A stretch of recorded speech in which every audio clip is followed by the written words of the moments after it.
இந்த தொகையடியார் சம்பிரதாயம் தான் ஒவ்வொரு ஆலயத்தையுமே நடத்தணுங்க. ஆக்சுவலா இந்த தொகையடியார் சைவத்துல மட்டும் இல்ல, வைணவத்துல இருக்காங்க, சாக்தத்துல இருக்காங்க, எல்லாம் வேற வேற நேம், அவ்வளவுதாங்க. நாம இங்க சைவத்துல பரமனையே பாடுவார்னு சொல்றோம், அங்க வைஷ்ணவத்துல அரையர் சேவைன்னு சொல்றாங்க. அந்த மாதிரி இதை மேப் பண்ணோம்னா, தொகையடியார்களை மேப் பண்ணோம்னா வைஷ்ணவத்திலையும் இந்த 9 சம்பிரதாயம் இருக்காங்க. கோவில் பெருங்குடிகள், ஸ்தலத்தார்னு சொல்லுவாங்க. அந்தந்த கோவிலோட தொகையடியார் சம்பிரதாயம், கோவில் பெருங்குடிகள் தான் அந்தந்த ஆலயங்களை தங்கள் வாழ்க்கையை கொடுத்து காப்பாற்றினார்கள். அவங்க தான் எக்காலத்தும் அந்த மாதிரி காப்பாற்றுவார்கள், நடத்துவார்கள்.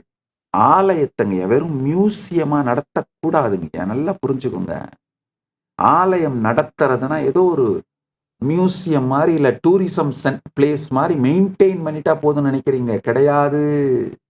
அதை தாண்டி எத்துணை பேருக்கு அந்த ஆலயத்தாலே பரமானுபூதி மலருகின்றது, பரமானுபூதி மலரச் செய்ய வைக்கப்படுகின்றது. அதுதாங்க முக்கியம்.